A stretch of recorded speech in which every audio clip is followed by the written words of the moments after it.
नमस्कार दोस्तों, आज हम कक्षा 10 में पाठ 15 हमारा पर्यावरण, उसमें हम लोग ओजोन परत के बारे में पढ़ेंगे।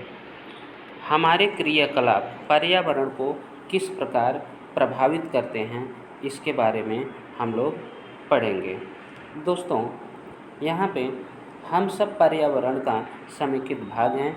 पर्यावरण में परिवर्तन हमें प्रभावित करते हैं तथा हमारे क्रियाकलाप गतिविधियाँ हमारे चारों ओर के पर्यावरण को प्रभावित करते हैं।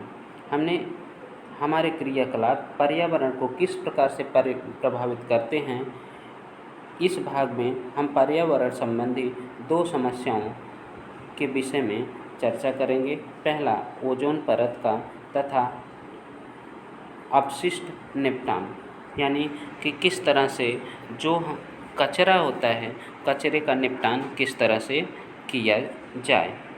अब दोस्तों, हम लोग सबसे पहले ओजोन परत तथा यह किस प्रकार अपक्षयित होती है। ओजोन का अणुसूत्र O3 होता है। ओजोन O3 के अणु ऑक्सीजन के 3 परमाणुओं के बनने से बनते हैं, जबकि सामान्य ऑक्सीजन, जिसके विषय में हम प्रायः चर्चा करते हैं, के अणु में 2 परमाणु होते हैं। ऑक्सीजन अणु में ऑक्सीजन के केवल 2 परमाणु होते हैं, जबकि ओजोन के एक अणु में ऑक्सीजन के 3 परमाणु होते हैं। जहाँ ऑक्सीजन सभी प्रकार के वायविक जीवों के लिए आवश्यक है, वहीं ओजोन एक घातक विष है, परंतु वायुमंडल के ऊपरी स्तर में ओजोन एक आवश्यक प्रकार्य संपादित करती है। यह सूर्य से आने वाले पराबैंगनी विकिरण से पृथ्वी को सुरक्षा प्रदान करती है। यह पराबैंगनी विकिरण जीवों के लिए अत्यंत हानिकारक है। उदाहरण के लिए, यह गैस मानव में त्वचा कैंसर उत्पन्न करती है। ओजोन पराबैंगनी किरणों को अवशोषित कर लेती है। अगर ओजोन पराबैंगनी किरणों को, जिनको अल्ट्रावायलेट रेज बोलते हैं, अवशोषित ना करे तो जो सजीव हैं उनमें त्वचा कैंसर होने का डर रहता है।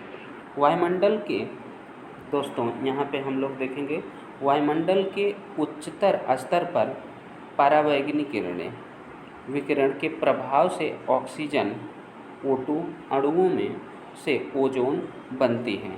यहाँ पे आप देख रहे हो, O2 पराबैंगनी किरणों से O2 जो है ऑक्सीजन परमाणु में बदल जाता है, यानी कि नवजात ऑक्सीजन बन जाता है।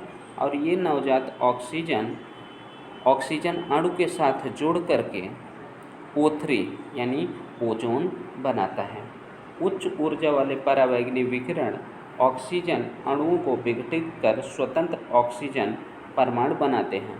ऑक्सीजन के ये स्वतंत्र परमाणु संयुक्त होकर ओजोन बनाते हैं, जो कि इस समीकरण में दिखाया गया है। 1980 से वायुमंडल में ओजोन की मात्रा में तीव्रता से गिरावट आने लगी है। क्लोरोफ्लोरोकार्बन, जिसको CFC शॉर्ट में कहा जाता है, जैसे मानव संश्लेषित रसायनों को इसका मुख्य कारक माना जाता है। ओजोन के अपक्षय या ओजोन के क्षरण का मुख्य कारक CFC क्लोरोफ्लोरोकार्बन को माना जाता है। इसका उपयोग रेफ्रिजरेटर एवं अग्निशमन के लिए किया जाता है। 1987 में संयुक्त राष्ट्र पर्यावरण कार्यक्रम यूनेप में सर्वअनुमति बनी कि CFC के उत्पादन को 1986 के स्तर पर ही सीमित रखा जाए। यह अनिवार्य है कि दुनिया भर की सभी विनिर्माण कंपनियां CFC सहित रेफ्रिजरेटर बनाएं।